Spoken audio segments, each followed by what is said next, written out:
বাংলাদেশে অনেকেই মনে করেন রাশিয়াতে পড়তে যাওয়া বিদেশি শিক্ষার্থীদের যুদ্ধে যাওয়ার জন্য জোর করা হয় বা সরকার কর্তৃক বাধ্য করা হয়, কিন্তু বাস্তবতা আসলে কি?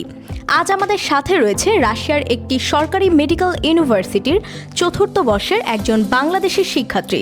চলুন তার কাছ থেকে জানবো বাস্তব অভিজ্ঞতা। হ্যালো স্টুডেন্টস, আজ আমাদের সাথে আছে রাশিয়ার স্কোপ স্টেট ইউনিভার্সিটির চতুর্থ বর্ষের শিক্ষার্থী রেহনুমা। কথা বলছি তার সঙ্গে। রাশিয়ায় আপনি কত বছর যাবত আছেন? 3 বছর।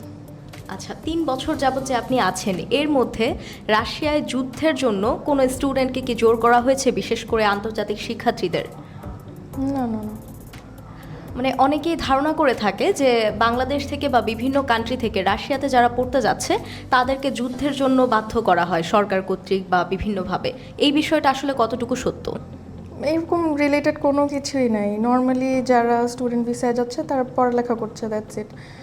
অন্য কোনো প্রবলেম নাই যে যুদ্ধে যাওয়ার জন্য ইনফ্লুয়েন্স করা বা যুদ্ধের জন্য কোনো প্রবলেম হচ্ছে থাকতে, এরকম কোনো কিছু না। তাহলে কি বর্তমানে আপনার ক্লাস এবং হসপিটাল ট্রেনিং, স্টুডেন্ট লাইফ সব কিছু কি স্বাভাবিকভাবেই চলছে? হ্যাঁ, স্মুথ একদম।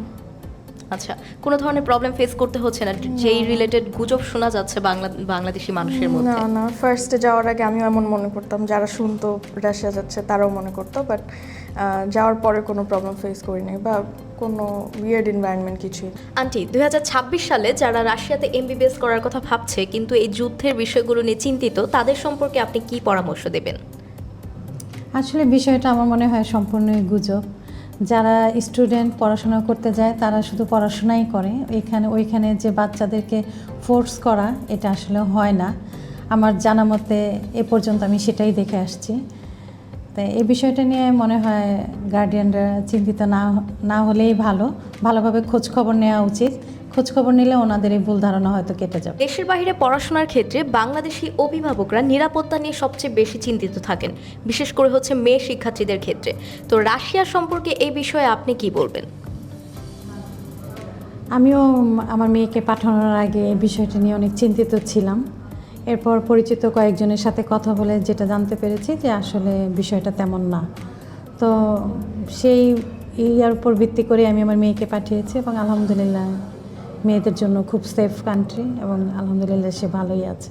আপু, আপনার কি মনে হয় যে যারা রাশিয়া যাচ্ছে তাদেরকে জোরপূর্বক যুদ্ধে পাঠানো হয় কিনা, এবং আশেপাশের যে পরিবেশ, যুদ্ধের কোনো প্রভাব কি আপনাদের উপর পড়ছে কিনা? না, একদমই না। কোনো যুদ্ধ রিলেটেড কোনো প্রবলেম হয় না একদমই। আর যুদ্ধে যাওয়ার জন্য বলবো, এটা তো একদমই খুবই ফানি একটা ব্যাপার। অবশ্যই এমন কোনো কিছু না। রাশিয়াতে সবাই অনেক ফ্রেন্ডলি, নর্মাল জেনারেল পিপল যারা আছে, লোকাল পিপল, তারা অনেক ভালো। মাঝে মাঝে আমরা ট্রাভেল করতে গেলে কিছু আর্মি পার্সনও দেখি যারা অ্যাকচুয়ালি যুদ্ধে যায়, রাশিয়ান যারা, ওনারাও অনেক ফ্রেন্ডলি। এমন কোনো কিছু না। স্টুডেন্টদেরকে কেন এইটা নিয়ে মানে ইনফ্লুয়েন্স করবে যুদ্ধে যাওয়ার জন্য, এরকম কোনো কিছু এরকম। ধন্যবাদ আপু। এটি ছিল একজন বাংলাদেশি মেডিকেল শিক্ষার্থীর বাস্তব অভিজ্ঞতা। আপনি যদি রাশিয়া সম্পর্কে আরও বিস্তারিত জানতে চান তাহলে আজই যোগাযোগ করুন রুশ এডুকেশন বিডি এর সাথে।